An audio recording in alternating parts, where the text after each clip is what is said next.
만약 오늘 밤 한반도 하늘 위로 스텔스기가 스치고 동해 깊은 바다 아래에서 잠수함의 프로펠러가 천천히 회전한다면 그건 단순한 군사훈련이 아닐지도 모릅니다. 지금 한반도는 세계에서 가장 작은 면적에 가장 위험한 무기들이 집중된 땅입니다. 한쪽은 침묵 속에 숨은 그림자 전력, 다른 한쪽은 빛처럼 빠른 정밀 타격 능력. 오늘 그 두 전쟁의 철학이 마주섭니다. 하늘 위 전쟁의 주인공은 전투기입니다. 북한은 약 800대의 항공기를 갖고 있죠. 하지만 그중 상당수는 1970년 대형 미그 전투기, 반면 대한민국은 F-35A 스텔스기와 F-15K 그리고 자체 개발 중인 KF-21 보라매까지 눈에 보이지 않는 전쟁을 준비하고 있습니다. 공중전의 룰은 단순합니다. 먼저 본 자가 먼저 쏘고 살아남습니다. 지금의 하늘에서 그 확률은 한국 쪽이 압도적이죠.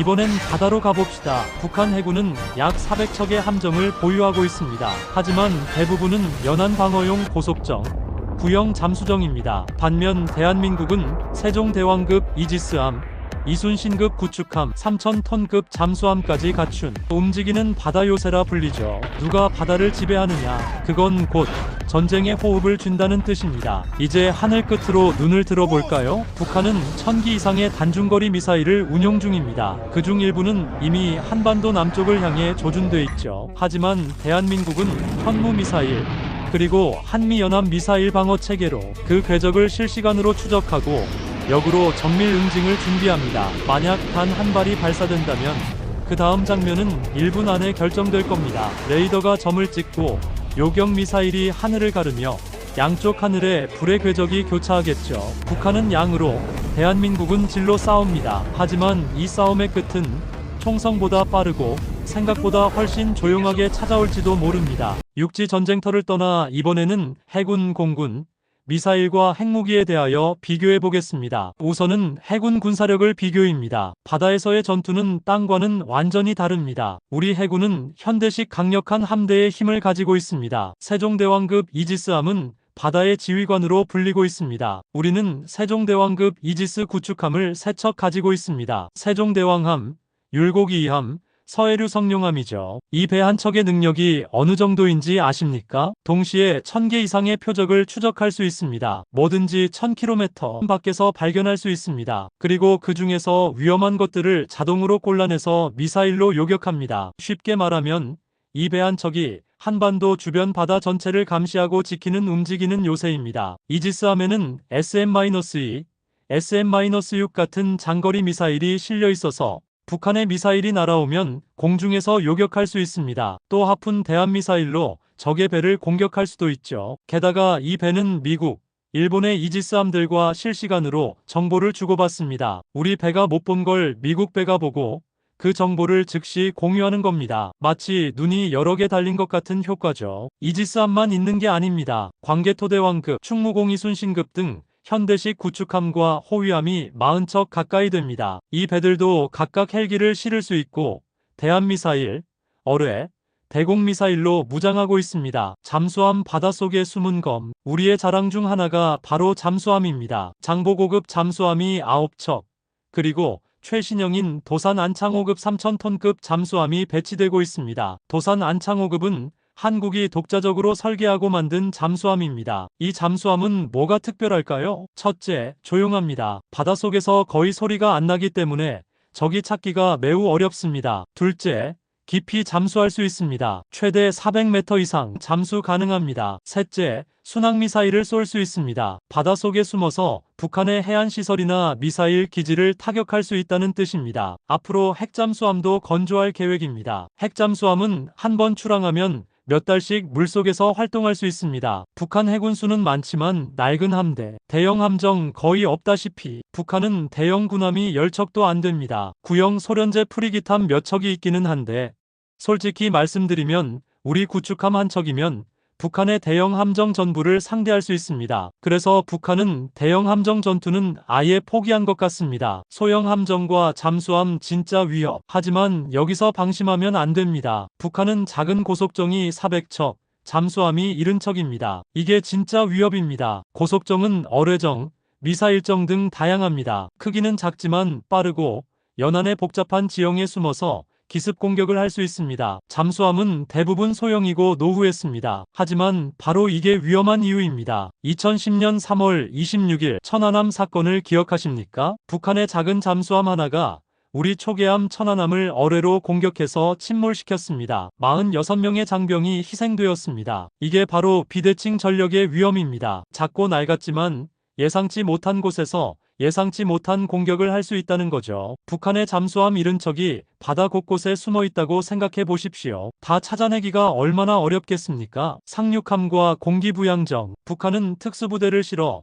나를 상륙함과 공기부양정도 많이 가지고 있습니다. 이것들의 목적은 뭘까요? 전쟁이 일어나면 동해안이나 서해안에 특수부대를 상륙시키려는 겁니다. 후방을 교란하고 주요 시설을 파괴하려는 거죠. 해상전을 한마디로 정리하면 이렇습니다. 우리는 넓은 바다를 지배하려 합니다. 큰 구축함과 이지스함으로 한반도 주변 해역 전체를 통제하는 거죠. 그래서 북한 배들이 함부로 나오지 못하게 막습니다. 북한은 연안에서 기습하려 합니다. 작은 배와 잠수함으로 복잡한 해안선에 숨어 있다가 기회가 오면 빠르게 공격하는 거죠. 그래서 우리 해군은 24시간 긴장하고 있습니다. 대형 함정으로 넓은 바다를 감시하면서 동시에 소형 함정과 헬기로 연안을 순찰합니다. 천안함의 교훈을 잊지 않고 작은 위협도 절대 놓치지 않으려고 노력하고 있습니다. 다음은 공군 하늘에서의 싸움입니다. 하늘을 올려다보듯 하늘의 전투는 가장 확실한 차이가 납니다. 여기서는 기술의 차이가 그대로 승패로 이어집니다. 우리 공군 첨단 기술의 결정체 F-35A 보이지 않는 전투기, 우리의 자랑 F-35A 스텔스 전투기입니다. 현재 40대 이상 운용하고 있고 최종적으로 60대까지 늘어날 예정입니다. 이 전투기가 얼마나 대단한지 설명드리겠습니다. 첫째, 스텔스 기능입니다. 이게 핵심입니다. 적의 레이더에 거의 안 잡힙니다. 북한 레이더가 보기에는 작은 새 한 마리 정도로만 보인다고 합니다. 둘째, 정보 통합 능력입니다. F-35A 조종사는 헬멧에 모든 정보가 표시됩니다. 주변에 어떤 적기가 있는지, 지상에 어떤 표적이 있는지, 아군은 어디 있는지 360도 전방위로 다 보입니다. 마치 투명 전투기를 타고 있는 것 같은 느낌이죠. 셋째, 미사일을 기체 안에 넣고 다닙니다. 일반 전투기는 미사일을 날개 밑에 달고 다니는데 그러면 레이더에 잘 잡힙니다. F-35는 미사일을 기체 안에 숨겨서 스텔스 성능을 유지합니다. 이게 무슨 의미일까요? 북한이 우리 전투기가 어디 있는지도 모르는 사이에 우리는 이미 적의 미사일 기지, 지휘소, 레이더 기지를 파괴할 수 있다는 겁니다. 전쟁이 시작되고 30분 안에 북한의 주요 방공망을 무력화시킬 수 있습니다. 그러면 그 다음부터는 우리가 하늘을 완전히 장악하는 거죠. F-15K 공중의 폭격기 F-15K는 60대 정도 운용하고 있습니다. 이 전투기는 멀티롤 파이터, 즉 공중전도 하고 지상 공격도 하는 만능 전투기입니다. 특히 지상 공격 능력이 뛰어납니다. JDAM이라는 정밀 유도폭탄을 싣고 가서 북한의 지하 벙커나 교량, 발전소 같은 시설을 정확히 파괴할 수 있습니다. 또 타우러스 같은 장거리 순항미사일도 탑재할 수 있습니다. 이 미사일은 500km 이상 날아가서 목표물에 정확히 명중합니다. KF-16 믿음직한 주력 KF-16은 160대 정도 있습니다. 우리 공군의 든든한 허리 역할을 하는 전투기죠. 미국의 F-16을 한국에서 면허 생산한 겁니다. 오래됐지만 꾸준히 업그레이드해서 지금도 충분히 강력합니다. 특수 비행기들 하늘의 눈과 기름통, 전투기만 있는 게 아닙니다. 특수한 비행기들도 있습니다. 조기경보기 4대가 있습니다. 피스아이라는 이름의 이 비행기는 큰 레이더를 등에 달고 날아다닙니다. 이 비행기가 하는 일은 뭘까요? 하늘 높이 올라가서 수백 킬로미터 밖까지 감시합니다. 북한 전투기가 이륙하는 순간 바로 포착합니다. 그리고 우리 전투기들에게 실시간으로 정보를 전달하죠. 쉽게 말하면 축구 경기의 CCTV 같은 겁니다. 높은 곳에서 전체 경기장을 보면서 우리 선수들에게 적이 있다, 조심해라고 알려주는 거죠. 공중 급유기도 4대 있습니다. 전투기는 연료가 떨어지면 기지로 돌아와야 합니다. 그런데 공중 급유기가 있으면 하늘에서 기름을 받고 계속 날 수 있습니다. 마라톤 중간에 물 받아 마시는 것과 같습니다. 덕분에 우리 전투기들은 더 오래, 더 멀리 작전을 수행할 수 있습니다. 북한 공군 숫자는 많지만 시대에 뒤떨어진 전력 800대의 전투기. 그러나 북한은 전투기가 800대 정도 됩니다. 우리보다 2배나 많죠. 조심스럽게. 하지만 여기에는 큰 문제들이 있습니다. 첫째, 대부분 구형입니다. 주력이 미그-23, 미그-29입니다. 미그-23은 1970년대 전투기이고 미그-29도 1980년대 전투기입니다. 심지어 미그-21 같은 1960년대 기종도 아직 현역입니다. 우리 F-35가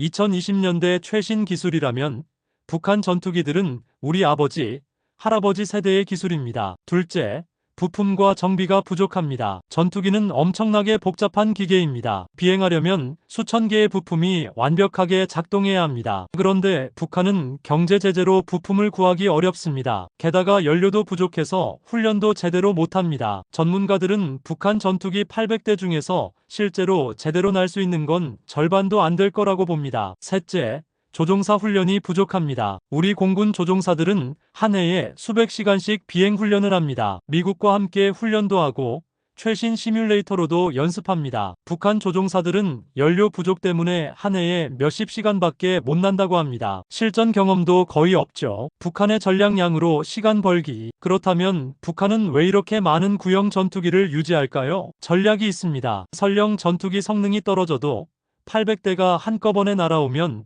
우리가 다 상대하는데 시간이 걸립니다. 그 시간 동안 북한은 지상군을 진격시키고 포병으로 공격하고 미사일을 발사할 수 있습니다. 북한 전투기들의 목적은 이기는 것이 아니라 버티는 것입니다. 조금이라도 시간을 벌어서 다른 작전을 수행하는 거죠. 공중전의 결론은 질의 압도적 우위. 하늘의 전투를 한마디로 정리하면 이렇습니다. 북한은 800대로 양을 내세우지만 우리는 400대로 질로 압도합니다. 이렇게 생각해 보십시오. 북한은 40년 된 자동차 800대를 가지고 경주를 하려는 겁니다. 절반은 시동도 안 걸리고 나머지 절반도 제대로 달리지 못합니다. 우리는 최신 레이싱카 400대를 가지고 있습니다. 전부 완벽하게 정비되어 있고 자율주행 기능까지 있습니다. 게다가 GPS로 상대 위치를 다 파악하고 있죠. 누가 이길까요? 답은 명확합니다. 그래서 전문가들은 말합니다. 전쟁이 일어나면 48시간 안에 우리가 하늘을 완전히 장악할 거라고. 그 후로는 북한 지상군이 아무리 많아도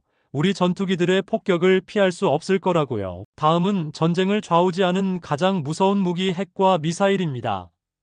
이제 가장 심각한 이야기를 해야 할 시간입니다. 바로 핵무기와 미사일입니다. 솔직히 이 부분은 말하기가 조심스럽습니다. 하지만 현실을 제대로 알아야 대비할 수 있으니까 있는 그대로 말씀드리겠습니다. 북한의 핵무기를 얼마나 가지고 있을까? 전문가들은 북한이 2024년 기준으로 약 50개 정도의 핵탄두를 가지고 있다고 추정합니다. 50개가 어느 정도인지 감이 안 오시죠? 이렇게 생각해 보십시오. 히로시마에 떨어진 원자폭탄 하나가 도시 전체를 파괴하고 수십만 명을 죽였습니다. 북한의 핵탄두 하나는 그것보다 몇 배는 더 강력할 겁니다. 하나만 서울에 떨어져도 수백만 명이 죽거나 다칩니다. 50개면 한반도 전체가 초토화될 수 있습니다. 어떻게 만들었을까? 북한은 1950년대부터 핵 개발을 시작했습니다. 처음에는 원자력 발전이라는 명목이었죠. 하지만 실제로는 핵무기를 만들려는 의도였습니다. 영변에 핵시설을 만들고 플루토늄과 우라늄을 농축했습니다. 2006년에 처음 핵실험을 했습니다. 그때는 실험이 실패했다는 평가도 있었죠. 하지만 2009년, 2013년, 2016년, 2017년 계속 실험을 반복했습니다. 그러면서 점점 기술이 발전했습니다. 특히 2017년 9월 실험은 위력이 엄청났습니다. 인공 지진이 감지될 정도였으니까요. 이때 북한은 수소폭탄 실험에 성공했다고 주장했습니다. 북한의 미사일은 한반도에서 미국까지 도달이 가능합니다. 핵무기만 가지고 있어서는 안 됩니다. 그걸 멀리 날려보낼 수단이 있어야 하죠. 그게 바로 미사일입니다. 단거리 미사일로 핵무기를 탑재하여 한국을 노립니다. KN-23, KN-24 같은 단거리 미사일이 있습니다. 이 미사일들은 사거리가 200에서 400km 정도입니다. 휴전선에서 쏘면 서울은 물론이고 부산까지도 닿을 수 있습니다. 더 무서운 건 이 미사일들이 변칙 기동을 한다는 겁니다. 일반 미사일은 포물선을 그리며 날아오는데 이 미사일들은 날아가다가 갑자기 방향을 바꿉니다. 그래서 우리 미사일 방어망으로 요격하기가 매우 어렵습니다. 중거리 미사일로는 일본과 괌을 노립니다. 노동, 화성-12 같은 중거리 미사일도 있습니다. 사거리가 3,000에서 5,000km입니다. 일본 전역은 물론이고 미군 기지가 있는 괌까지 닿습니다. 대륙 간탄 도미사일은 미국 본토까지 노릴 수 있는 어마무시한 사정거리를 보유하고 있습니다. 화성-14, 화성-15, 화성-17. 이름만 들어도 무서운 미사일들입니다. 화성-17은 북한이 2022년에 시험 발사한 ICBM, 즉 대륙 간탄도 미사일입니다. 전문가들의 분석으로는 이 미사일은 사거리가 15,000km가 넘습니다. 미국 뉴욕, 워싱턴까지 닿을 수 있다는 뜻입니다. 북한이 왜 이런 미사일을 개발할까요? 미국에게 메시지를 보내는 겁니다. 우리를 건드리면 너희 본토도 공격할 수 있다는 경고죠. 잠수함발 사탄도 미사일 찾을 수 없는 위협입니다. SLBM이라고 들어보셨습니까? 즉 잠수함에서 발사하는 탄도미사일입니다. 이게 특히 위험한 이유는 뭘까요? 지상에서 쏘는 미사일은 발사 기지를 알 수 있습니다. 위성으로 감시하고 선제 타격할 수도 있죠. 하지만 잠수함은 바닷속 어디든 숨을 수 있습니다. 어디서 쏠지 예측할 수 없습니다. 북한은 북극성-1, 북극성-3 같은 SLBM을 개발하고 시험했습니다. 아직 완전히 실전 배치는 안 했다고 보지만 점점 기술이 발전하고 있습니다. 자, 여기서 중요한 질문입니다. 북한이 정말 이 핵무기와 미사일을 쓸까요? 답은 아마도 아닙니다. 북한도 바보가 아닙니다. 핵무기를 실제로 사용하면 어떻게 될지 압니다. 미국과 한국이 즉시 보복합니다. 북한은 완전히 파괴될 겁니다. 김정은도 살아남지 못하겠죠. 그러면 왜 만들까요? 첫째, 억제력입니다. 우리를 공격하면 너희도 끝장이다라는 메시지를 보내는 겁니다. 그래서 미국과 한국이 함부로 공격하지 못하게 만드는 거죠. 둘째, 협상 카드입니다. 북한은 핵무기를 이용해서 국제사회와 협상합니다. 핵을 포기할 테니 경제 제재를 풀어달라, 핵을 동결할 테니 원조를 달라, 이런 식으로 말이죠. 셋째, 체제 유지입니다. 북한 주민들에게 우리가 핵무기를 가져서 강대국이 됐다고 선전합니다. 김정은의 권력을 정당화하는 수단이기도 합니다. 북한에 맞서서 우리도 가만히 있지 않습니다. 우리의 대응은 킬체인과 해구산입니다. 킬체인이라는 시스템이 있습니다. 이게 뭐냐면 북한이 미사일을 쏘려는 징후를 포착하면 즉시 선제 타격하는 겁니다. 인공위성, 정찰기, 드론으로 24시간 북한을 감시합니다. 미사일 발사대가 움직이거나 연료를 주입하거나 발사 준비를 하면 즉시 알아냅니다. 그러면 우리 F-35, F-15K가 출격하고 현무 미사일이 발사됩니다. 북한이 미사일을 쏘기 전에 발사대를 파괴하는 거죠. 현무 미사일은 정밀 타격의 검이라고 불릴 만큼 아주 강력합니다. 현무-2, 현무-3, 현무-4. 우리의 자랑입니다. 특히 현무-4는 벙커 버스터입니다. 지하 100m 깊이의 벙커도 뚫고 들어가서 파괴할 수 있습니다. 김정은이 숨어있는 지하 벙커, 핵시설, 미사일 기지. 우리는 이 모든 곳의 위치를 파악하고 있고 언제든 타격할 수 있습니다. 사거리도 충분합니다. 현무-3는 1500km, 현무-4는 800km 이상입니다. 한반도 어디든 닿을 수 있죠. 선제 타격이 실패하면 어떻게 될까요?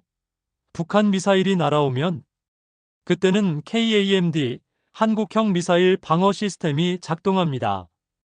패트리언 미사일이 날아오는 적 미사일을 요격합니다. 미사일로 미사일을 맞춰서 공중에서 파괴하는 거죠. 사드티 HAAD 시스템도 있습니다. 이건 미국이 배치한 건데 높은 고도에서 미사일을 요격합니다. 솔직히 말씀드리면 미사일 방어는 완벽하지 않습니다. 북한이 여러 발을 동시에 쏘면 다 막기 어렵습니다. 그래서 선제 타격이 더 중요한 겁니다. 쏘기 전에 막는 게 최선이니까요. 마지막으로 가장 강력한 억제력은 바로 해구산입니다. 미국이 우리에게 약속했습니다. 북한이 한국을 핵공격하면 미국이 즉시 핵무기로 보복한다고요. 미국은 수천 개의 핵탄두를 가지고 있습니다. 잠수함, 전략폭격기, 대륙간탄도미사일. 언제든 발사할 수 있습니다. 북한이 핵무기를 쓰는 순간 북한은 지도에서 사라질 겁니다. 이게 바로 확증 파괴 전략입니다. 내가 나를 파괴하면 나도 너를 완전히 파괴한다. 이런 무서운 균형 때문에 지금까지 핵전쟁이 일어나지 않은 겁니다. 철학적으로 아이러니하게도 핵무기는 전쟁을 막는 도구이기도 합니다. 양쪽이 핵무기를 가지고 있으면 둘 다 먼저 공격하기를 망설입니다. 서로를 파괴할 수 있다는 걸 아니까요. 하지만 동시에 핵무기를 사용하는 것은 인류 최대의 위협이기도 합니다. 실수로, 오판으로, 혹은 광기로 누군가 핵 버튼을 누르는 순간 수백만 명이 죽습니다. 그래서 우리는 경계를 늦출 수 없습니다. 감시하고 대비하고 억제해야 합니다. 동시에 대화와 협상의 문도 열어놔야 합니다. 결국 핵무기를 없애는 것만이 진정한 해결책이니까요. 그 다음은 보이지 않는 전쟁 사이버와 정보입니다. 요즘 전쟁은 총과 탱크만으로 하는 게 아닙니다. 컴퓨터와 인터넷으로도 합니다. 북한은 수천 명의 해커를 키우고 있습니다. 이들이 뭘 할까요? 우리나라 은행과 회사를 해킹해서 돈을 훔칩니다. 정부 기관의 비밀 정보를 빼냅니다. 발전소나 통신망을 마비시킬 수도 있습니다. 실제로 과거에 북한 해커들이 우리 은행과 방송국을 공격한 적이 있습니다. 우리는 최첨단 기술로 대응합니다. 인공위성으로 북한 전역을 24시간 감시합니다. AI 컴퓨터가 북한의 움직임을 분석합니다. 미국과 실시간으로 정보를 공유합니다. 현대전에서는 누가 먼저 보느냐가 승패를 갈라놓습니다. 우리가 북한의 움직임을 먼저 알면 그에 맞춰 대비할 수 있습니다. 여러분, 긴 시간 들어주셔서 감사합니다. 오늘 이야기를 한 문장으로 정리하면 이렇습니다. 북한은 양으로 위협하고 우리는 질로 막습니다. 북한은 낡은 무기를 엄청나게 많이 모았습니다. 전차 4,000대, 포 1만 문, 전투기 800대. 하지만 우리는 다릅니다. 우리는 최신 무기로 정확하게 대응할 수 있습니다. 그리고 무엇보다 미국이라는 든든한 친구가 있습니다. 여기서 중요한 점이 있습니다. 이 모든 무기들은 실제로 쓰라고 있는 게 아닙니다. 싸우지 않게 만들려고 있는 겁니다. 북한이 우리한테 덤비면 큰일 난다고 느끼게 만들어서 함부로 전쟁을 시작하지 못하게 하는 거죠.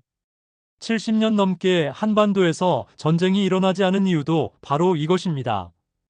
서로가 전쟁을 하면 너무 큰 피해를 입는다는 걸 알기 때문입니다. 무기의 진짜 가치는 사람을 죽이는 데 있는 게 아닙니다.